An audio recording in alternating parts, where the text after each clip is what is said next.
নমস্কার বন্ধুরা, আমি রুম্পা আর রুম্পা রান্না বান্নায় আপনাদের স্বাগত জানাই। আমার আজকের রেসিপি তালের দুধ পুলি পিঠে। চলুন তাহলে এবার দেখে নেওয়া যাক রেসিপিটি। সবার প্রথমে আমাকে পুরটাকে রেডি করে নিতে হবে। সেই জন্য আমি একটি বাটিতে নিয়ে নিলাম পরিমাণ মতো নারকেল কোড়া, চামচ মতো দুধ পাউডারের গুঁড়ো,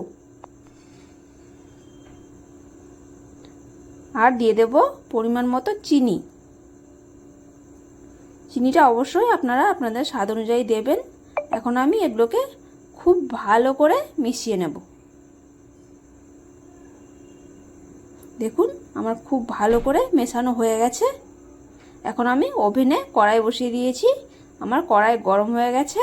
এখন আমি লো ফ্লেমে নারকেলগুলোকে একটু নেড়ে নেব। একটু জল দিয়ে দিয়েছি। লো টু মিডিয়াম ফ্লেমে আমি নারকেলগুলোকে একটু নেড়ে নেব।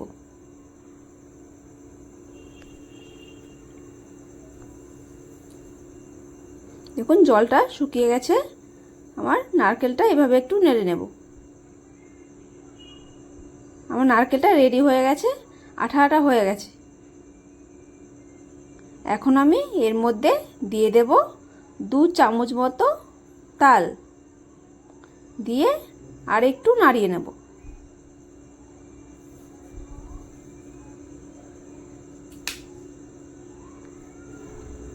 এইভাবে আমি মিডিয়াম ফ্লেমে পুরটাকে রেডি করে নেব।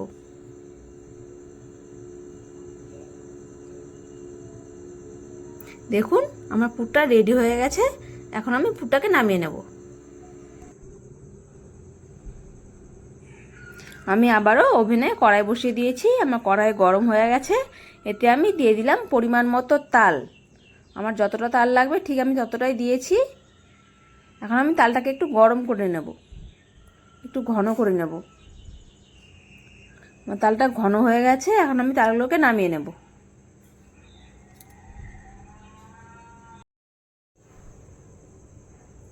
এখন আমি এর মধ্যে দিয়ে দেব চালের গুঁড়ো। গরম অবস্থাতেই একটা ডো বানিয়ে নিতে হবে, ঠান্ডা হয়ে গেলে কিন্তু হবে না।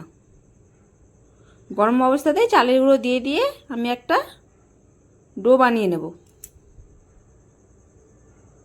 যে দেখুন এভাবে মেখে নিতে হবে গরম অবস্থাতেই। আমার আরেকটু চালের গুঁড়ো লাগবে,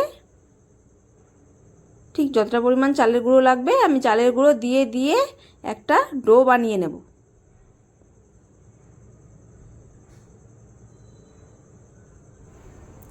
দেখুন আমি একটা সুন্দর করে ডো বানিয়ে নিয়েছি। আমি এটাকে খুব শক্ত করিনি, খুব নরমও করিনি, মিডিয়াম করেছি। আমার ডো একদম কমপ্লিট। এখন আমি পিঠেগুলোকে বানিয়ে নেব। এই যে আমি এখানে একটু করে আটা নিয়েছি, এইভাবে বাটির মতো গোল গোল করে এর মধ্যে আমি এখন পুরটাকে ঢুকিয়ে দেব। ঢুকিয়ে মুখটা এইভাবে করে বন্ধ করে দেব।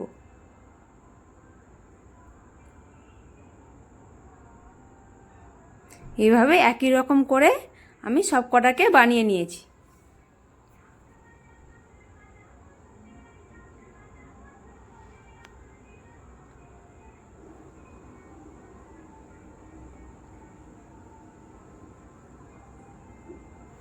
দেখুন আমি কত সুন্দরভাবে পিঠেগুলোকে বানিয়ে নিয়েছি।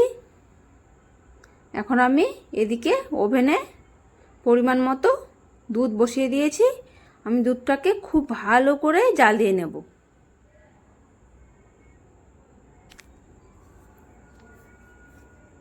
আমি দুধটাকে 10 মিনিট খুব ভালো করে জাল দিয়ে নিয়েছি।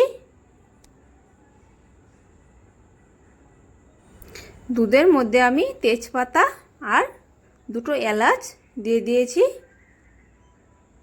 আর এদিকে পিঠেগুলোকে আমি সব বানিয়ে নেব।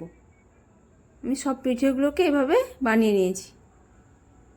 আমার পিঠে বানানো কমপ্লিট হয়ে গেছে।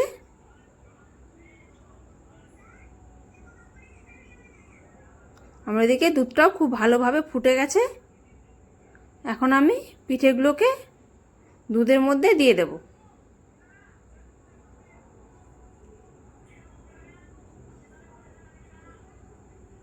আমার ফ্লেমটাকে এখানে হাই রাখতে হবে। আর দেখুন একটি বাটিতে আমি একটু দুধ তুলে নিলাম। এখন এর মধ্যে আমি 4 টেবিল চামচ মতো দুধ পাউডার গুলে সেটাকে আবার এই দুধের মধ্যেই ঢেলে দেব। আমি গুলে নিয়েছি, আবার আমি ঢেলে দিলাম। আমি আবারও খুব ভালো করে ফুটিয়ে নেব, একটু মিশিয়ে নেব।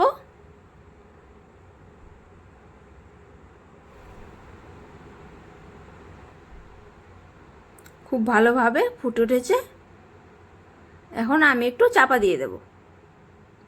খুব ভালোভাবে আমাকে সেদ্ধ করে নিতে হবে। এখানে আমি 5 মিনিট মতো সেদ্ধ করে নিয়েছি। দেখুন কেমন হয়েছে, অনেকটা ঘন হয়ে গেছে। এখন আমি এর মধ্যে দিয়ে দিলাম পরিমাণ মতো চিনি।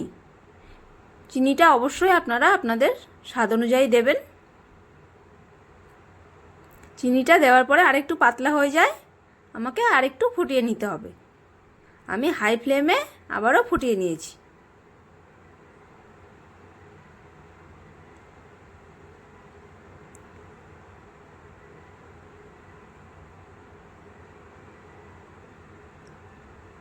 আমি এখন ফ্লেমটাকে বন্ধ করে একটু চাপা দিয়ে 5 মিনিট মতো রেখে দেবো।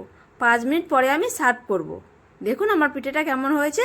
আমার এই রেসিপিটি যদি আপনাদের ভালো লেগে থাকে প্লিজ চ্যানেলটিকে সাবস্ক্রাইব করার অনুরোধ রইল।